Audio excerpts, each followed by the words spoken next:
Let me welcome you, brothers and sisters, wherever you are, to another interesting and fascinating edition of conversations around the moral call. That moral clarity that emphasizes the need for those who are called to be in ministry, those who are called to cater to the needs and aspirations of the broken, the weak, the meek, those who are called, sanctified, and set aside to be the voice of conscience in society, those who are called to speak to the issues of human limitations, the issues that has to do with the failure of leadership. And in the midst of challenges and difficulties, we are reminded time and again throughout the pages of history that it was always men and women of conscience uh, that came together to be able to speak when the need was there to speak. They stood up for the poor, the weak, and the meek. And this is why Jesus himself declared it quite clearly. He declares it in the book of Luke that he was set aside, that he was called, and he came to speak, to proclaim liberation for the poor, for the meek, for the weak. That was the purpose of a sacred mission. Well, today we are going to be speaking to issues of relevance, issues of national concern in this short moment in time that we have together.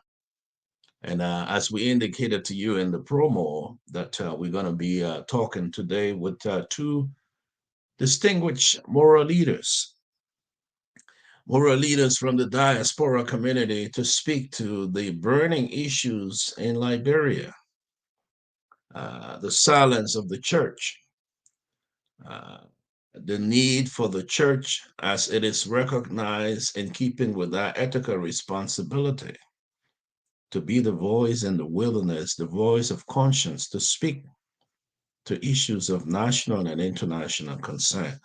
The need for moral clarity in Liberia. And we indicated to you in our announcement that we're going to be bringing in two great men from Philadelphia, Pennsylvania. The Liberian War created mayhem. It led to the death of thousands of our fellow compatriots, our mothers, our sisters, our brothers, our neighbors, and many fled in different parts. Some became refugees, some were displaced. And the story goes on and on. We graduated from that in 2003 with the emphasis that genuine elections were held. Ellen Johnson Sirleaf came to leadership. And we all know the rest is history. And for the sake of time, we will not be able to dive in all of the scenarios that have occurred since the ascendancy of Ellen Johnson Sirleaf to where we are today. As we speak, the nation is bruised. The nation is challenged. The nation is suffering. There's a cry in the wilderness.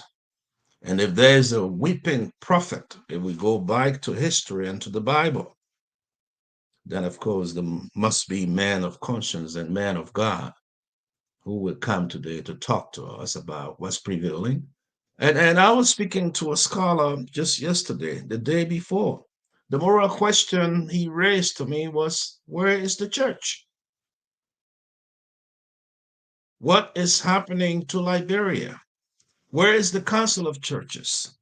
What is happening to the Lutheran Church, the Methodist Church, the Presbyterian, the Catholic Church? Where is Bishop Francis, the late? He said he will be rolling in his grave in the midst of the anarchy and the fear and the human degradation we see happening in Liberia today. Some of us thought we have graduated from this. Liberia was on the path to equity, to justice, to equality.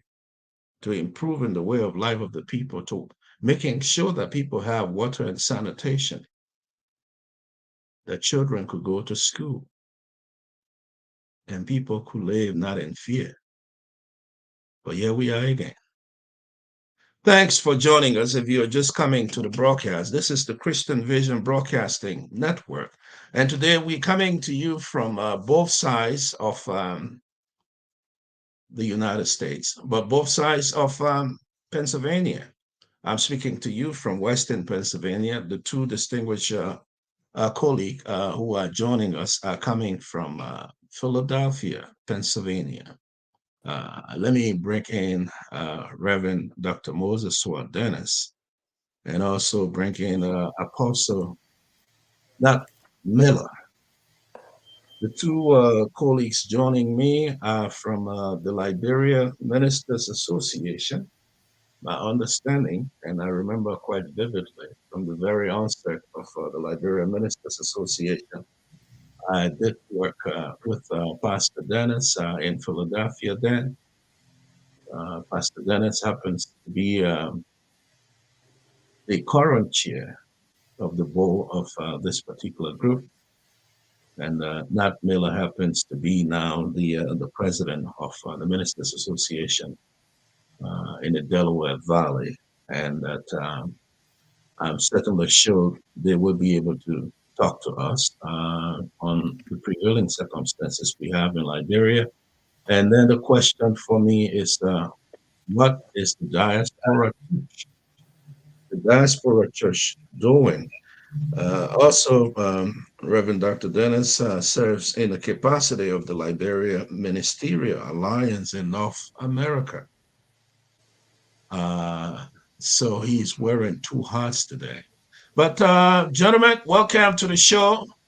How is Philadelphia this morning? Let's begin with Dr. Dennis. How is Lansdowne? How is Fifth Emmanuel Lutheran Church? Well, Philly is good. East Lansdowne is okay. We are still in winter, but it's a beautiful day with sunshine. And I always like to be grateful and thankful for each day that comes by with all of the blessings of life God has created for our sustenance. So it is well here in Philly. That's wonderful. And the question to you, Brother Miller, how is it with your soul? The nation is troubled, and you are far away from home, but you are a moral leader, and you represent a bunch of ministers in Philadelphia, the Delaware Valley. How is it with your soul, brother? How well are you coping? How's Philadelphia this morning?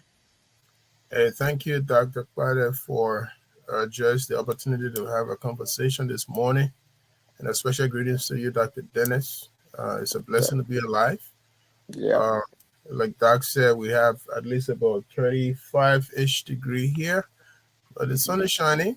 And indeed, this is the day that the Lord has made, and our purpose is to rejoice in spite of what is good on the hand and be glad in it. So we're thankful. Family is doing well. I was out this morning doing the job of a father, getting kids to school and other things. And I had to be here to have a conversation concerning the nation that we love. Though far in terms of aero miles, but quite close in terms of heart and spirit and what we trust that God is supposed to do in that nation. So maybe far distant, but in terms of the heartbeat of where we are and what we're feeling, we're quite in the midst of it, I can assure you. That's correct. And so the moral question to the both of you, men of God, where is the nation headed? What has become of us?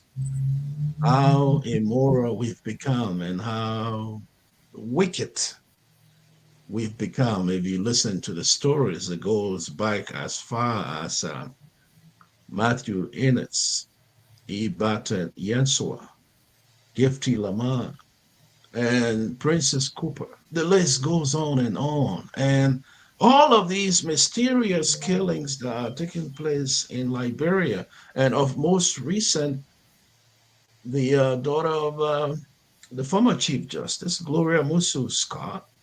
Uh, Ladies in the street wearing black again, demanding for justice and rights. Are we headed on that narrow road again? To what? Another violence? Pastor Dennis?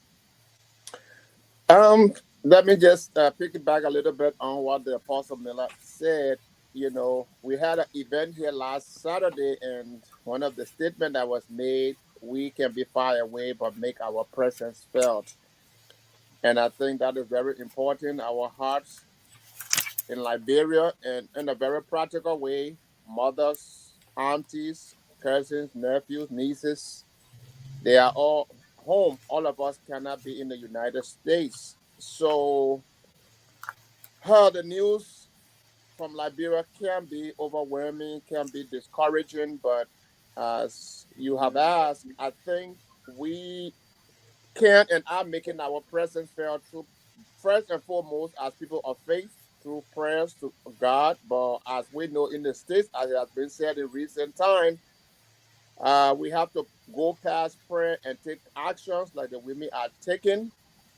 And obviously, there is a government a process that needs to be followed in terms of these killings that we are hearing about. And they have to be investigated, because if they are not investigated, if people are not held accountable, then the question that you are asking become relevant. Where are we going if there cannot be redress, if there cannot be the rule of law, if there cannot be accountability, if there cannot be justice, then we are heading down the wrong road, which we do not hope and pray for. So I think the women in the streets are doing the right thing to ask for recourse, and I think it is the responsibility of the authority, whether the city or the national government, to provide answers to our people. That's what government is for, to steer the affairs of the state, to manage, to secure peace, to secure justice, and to make sure that lawlessness, I mean, law abides, not the lawlessness, because in the absence of government, there is lawlessness, but you institute government so that the law should be obeyed. So the women are doing the right thing, and we know when our Liberian women stand up, things happen. And we do know from the Civil War that they led the charge, and I'm glad at this critical mass they are doing the same thing. So we are praying for them, and we are here to make our voices heard. That we are concerned, like every Liberian, and we need to know why these things are happening and who is responsible for them and who is to stop them, because that's the reason we have government, and government need to redress the people about these concerns. So I do not think we are going to go down the path that we've been before. I think as Liberian, we've had enough from bloodshed, so no more bloodshed, but at the same time, people have to be held accountable. And if our government cannot do it, it is my understanding that Jerome Berger, who is part of the international community, knows him. He has a voice, and I think they have gotten involved in this process about this most recent development. So there is hope that things are happening, and we hope that we can all know what's going on and people be held accountable for some of the things you enumerated in terms of deaths that are happening in Liberia. Brother Miller? Yes, sir. Well, Doc is on course when he talks about the fact that authorities must function, government must work. People are in leadership, in essence, to exert influence. That's what leadership is. And the fact that our mothers and sisters and aunts are getting up to speak, it shows leadership. Leadership for us here is not necessarily position. And in many circles, it takes one group of people, and I think the women are doing what they've done before, standing up for the soul of the nation. And that's something we want to encourage. We will need answers. And so whether it's the youth, the women, or leadership from, pastoral authority, clip there. I believe, what they are doing so that government work. In other parts of the world, government is meant to work for the people through her institutions and through the different setups that she has. So I concur with Doc that uh,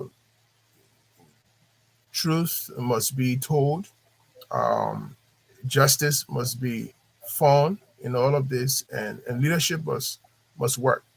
My addition to that is leadership will come from anywhere if those who are in authority don't speak, because God has a way of nurturing His people to result.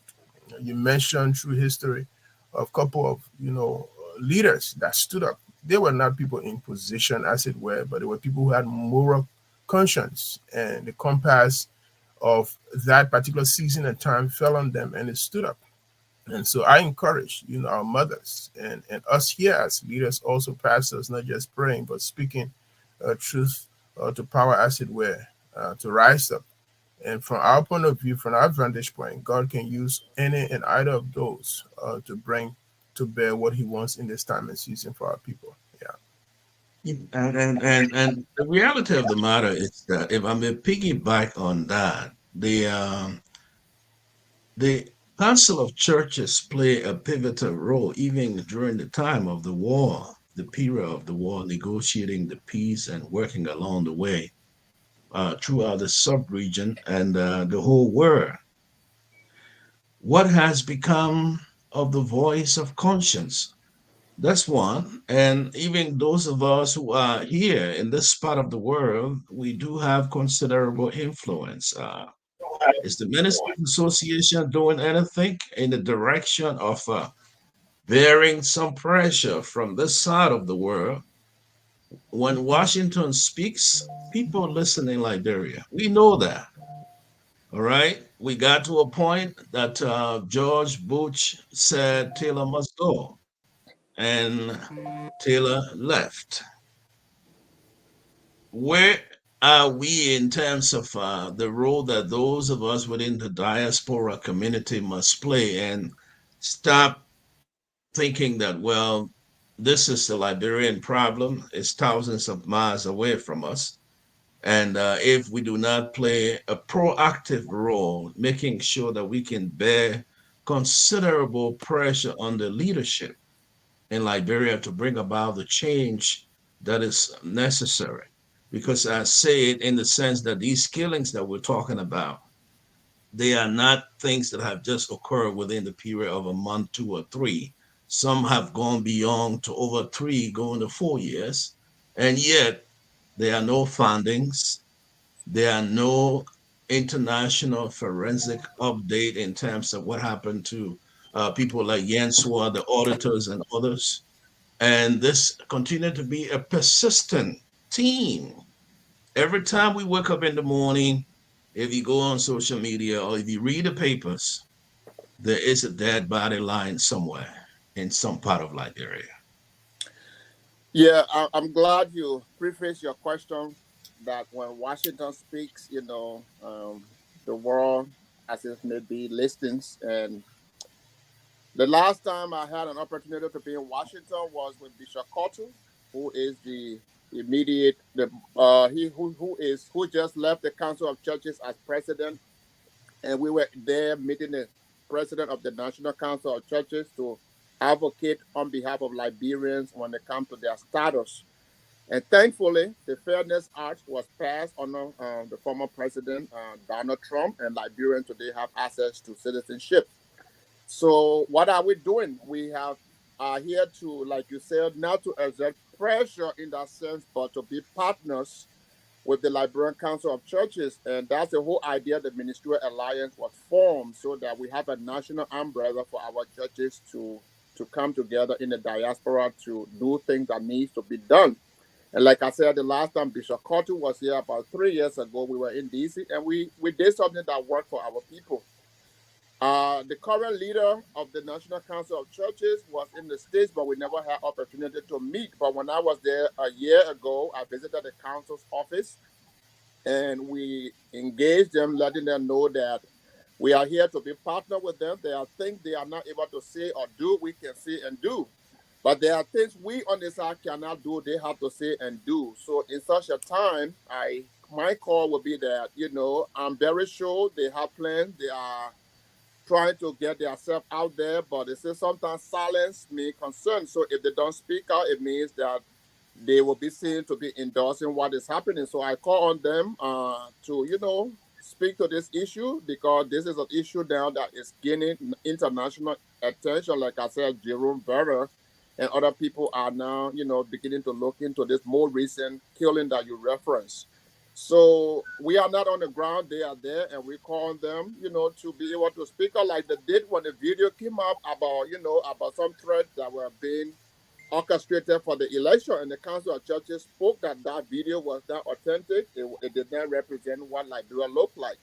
So in the same way, we called on them with this most recent development, as the women are in the street, to stand with the women and to let their voices be heard as to what the thing is happening. The truth be told, we must know why this is happening, because if people don't know what is happening, then you will increase the anxiety. Then people, the wrong information will be out there, and then people will follow the wrong information instead of the facts. So we ask them to, ask the government to put out the facts about what's happening and who's responsible for it, so that those people can be held accountable. So as I started by saying, we are in communication with them. But like I said, there are things they have to do. They are on the ground, and there are things we can do when we have to do it from this end. And you can trust that this is part of what we are doing here, what we are able to do from here, and we will seek other platforms to do more from this end. But for now, we are really hoping that they will step out and to do what they can do from on the ground. Like Apostle Miller, maybe he has a word or two to add to what I've said, but that's my response to that, Reverend Zizi. Yeah, I mean, so even yesterday we had a meeting, and our conversation was even in this direction of what could be done for us as ministers here. We honestly bear the legacy of things that are happening there. The truth is that wherever you go, whatever part of the world, what we were birthed into has a way of holding you, and we are doing our utmost best to break out of that cycle. And that's why the platform that Dr. Dennis is talking about, Lamana, is really meant to have a cohesion between ministers in the diaspora, so that these are the very times that the point you are making about Washington speaking, it gave us that voice and that platform. And I can assure you, he has been doing his utmost best with support of a couple of chapters of our local Ministers Association, so that we can have that level of voice, because leadership is not just influence, but in terms of your voice. And so those who are nearest to the issue in terms of proximity would do us favor by speaking, so that we also are able to amplify their voices. Because if we have mixed messages, for example, we don't have to send our own people to find out what's going on. We should be able to trust our colleagues that this is what we are doing. Help us through this process. Who can you call upon? How can we do that? And that's the kind of networking and synergy that Lamana have been trying to push over the last 5-6 years. And by God's grace, we're going to get there. But just the fact that we've been communicating, we've been talking, we've been connecting and urging. If Dr. Dennis were to tell you the amount of attempts that we've been making from last year, we were talking about the bicentennial celebration, all the way to other very milestone and important events, to make sure that we have that communication line open, to make sure that we have that kind of camaraderie, so that these things are seamlessly addressed. We will not even have time to go through that. But he's a man of perseverance, and we are still backing him locally here from our vantage point in Philadelphia. We're giving him all the support that we need. Again, the kind of legacy that we are building on, for example, most of which are not the best. All of us don't have to speak. The reason why I'm here, because he wants me to be here to support him. I wouldn't have done this to speak nationally if you were not around, because I want to support that structure so that it become permanent, and then we can have voices that speak for all of us in a way that others will hear and know that these guys are doing something and these guys are one.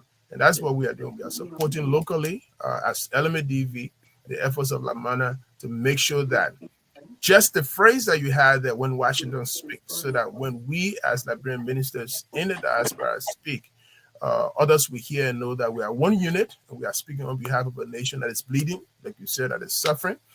And because morality is going out of the door, morality has to do with principles. It has to do with what we're standing for. Who's supposed to be the voice of conscience? Who's supposed to be the ones who's supposed to speak in that direction so that these core values and principles are not thrown out of the door or totally decimated, but they are fully held for the next generation. And we see that, we know that, and we're doing our very best to stand up to that. But we need the partnership of our colleagues on the ground that will give us that gravitas and give us our voice also in these places where we are serving. And Reverend Zizek, before you move on to the next piece, I think I shared with you this article. It is titled Lamana Seeks Partnership for Development in Liberia. We've really been collaborating with the Council of Churches. This was the Basa Tanya. We were able to send message that was published. A representative read our statement on national TV in the presence of the whole country.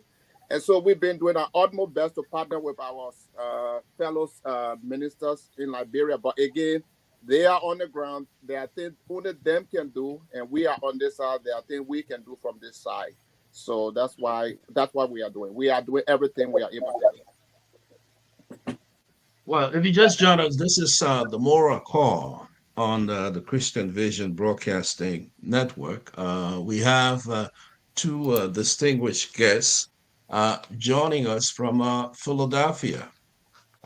They are officials of the Liberia Ministers Association in the Delaware Valley and the Liberia Ministerial Alliance in North America. It's good to have the both of you here, and I'm hoping that we can do this in series as we go along. The next time when we do and have this conversation, we're going to have an opportune time to be able to open the lines that people can call if they want to make an inquiry. But it's actually a wonderful experience to have the both of you here today. And because we are pressed with time, I will let the both of you give closing statements as we just near the time as we wrap up this particular program today. Let's begin with Dr. Dennis. Definitely, we should work towards a regular time. If it's weekly, every other week, or monthly, that we can have this engagement, a conversation with you and with our people back home. But for today, I'm very pleased that you were able to call our attentions to have our voices heard about the concerns that many Liberians back home and in the diaspora are concerned about. We believe every measure should be taken to avoid the escalation of uncertainty, of violence, because this year is very critical for Liberia, an election year, and we want to make sure the focus is on the election, no distractions, so that our people who have had enough already of the past uncertainties, war, violence, poverty, will not have to, go back to that place, but we think of the future that we all believe is for Liberia. To quote the words of our gospel musician Maron Cassell, Liberia will rise, she will prosper in Africa, yea, the world. We believe that is the future we look forward to. We don't want to go back to the dark days. And so we hope and pray that the government, the church, and other civic organizations will focus on the future of Liberia development and progress, and anything that will hinder that should be arrested and should be, addressed properly, so that the focus should be on the future, having a free and transparent election, and sending our children back to school, colleges, universities, so that they can put their best foot forward to be the men and women that will build Liberia for generations to come. And that is our hope, and that is our prayer. And we in the diaspora, that's what we stand for. Liberians in the diaspora are doing well because the new system and structure that will guide us into the right way. And I will end with this statement, Reverend Zizek. As I always said, leadership is about bringing the best out of your people. Good leadership, that is. And we hope that that's what we will hear from Liberia. We want to hear about the latest invention, the latest innovation, the latest talent that we are discovering that will be nurture for the international community that we are part of, not things that will say the worst about our country. That's not what we want to see, and that's not what we want to hear. And we believe that that's not what Liberia stands for. The Lone Star State. We have always been a light, a bright spot, a hope for the whole continent, and let's work towards that. And we urge our leaders to have that mindset. So thank you. I will look forward to having a regular time with you as we work the time and schedule out so that we can speak more to this. Like you said, we don't have enough time to say that all that can be said, but at least for now, I want to say to our people, we love them. Shalom, peace, and may the right gracious hands of Almighty God continue to guide and steer our leaders as they steer and guide the affairs of the nation. Thank you. Apostle Miller? Yeah, thank you, Dr. Zuse, and well done, Dr. Dennis. I really do want to enter the message of hope as well. Many times we as ministers have been accused of being too hopeful. I think you can't have more of that. A caution to leadership: nothing is done in the dark. Whatever you do in the dark will come to light. We're in a very tiny global village now. Yeah. And so if the authorities don't rise, God will still raise up leaders who may not have position, but it will still have places of influence. And having said that, I want to leave with a scripture I was running through this morning. The Bible said, let Israel hope in the Lord from henceforth and forever. Happy is he that hath the God of Jacob for his help, whose hope is in the Lord. As ministers, we believe that our hope is in the Lord. The truth is, we preach about the kingdom here so vociferously. And as leadership fails, God is our hope. And we're not just speaking that as matter of words, but also we put that into action. And so our brethren there, those who are listening to us and who are in the heat of what is happening back home, we're praying with you, but we're also doing our best. Let's keep hope alive. Kudos to the sisters that are raising up their voices. We're praying for you. Continue to do that. Justice will prevail. Liberia will rise again. Peace will reign. Amen. And that nation will fulfill her divine destiny. Come what may, nothing is going to stop it. And that is what we stand for. That's what we believe. And may God be our help in that direction. Thank you for the time. We look forward to further conversation. God bless you. Yeah, and we want to thank the two distinguished gentlemen for joining us today. We want to assure Liberia and Liberians, wherever you are, it's going to take a collective effort on the part of all of us to know that whatever affects one affects all. Yep. To come to that realization that Liberia is all that we have. And it was not a crime if you were born there, or you have a lineage, or you have a connection. Liberia is a beautiful place. If we can just imagine what is it that we need to do together to make Liberia whole, to make Liberia what it ought to be, to create opportunities for the young, those who hold the future, to create opportunities for the Zogos, as you may call them, those who are traumatized, the ex-combatants, who are now giving an opportunity to be actually demobilized and reoriented into civil society. The enormous challenges that lie ahead in making Liberia what it ought to be, that we all can live in peace and harmony. We may not agree, even as we are here in this great country.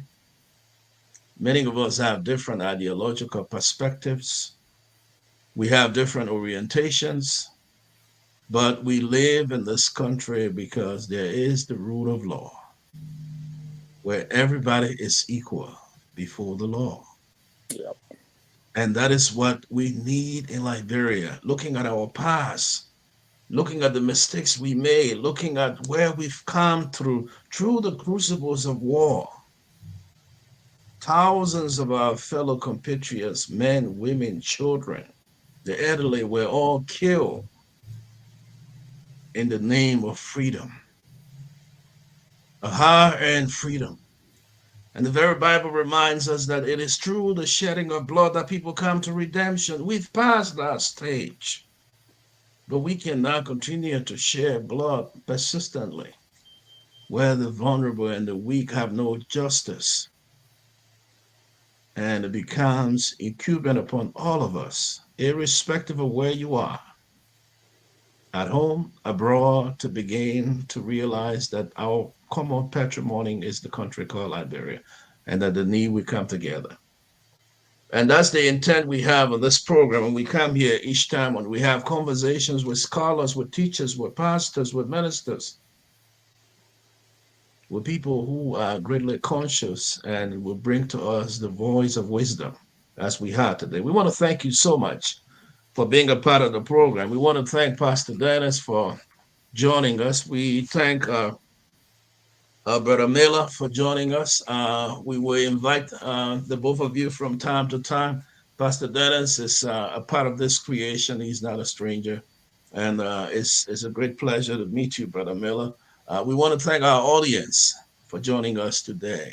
And God willing, we'll be back again. The conversation you have concerning the social activist, Councilor Verdia. Councilor Verdia will be on our show this evening at 7 o'clock on the Justice Forum when we look at Liberia in its totality and the challenges that it has and those who are abusing their authority.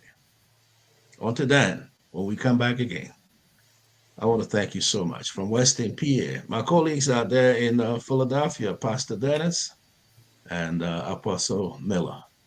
Thanks for coming, guys. We'll see you again. Take care, everybody. Shalom. Bye-bye. Bye. Shalom, peace. Bye-bye.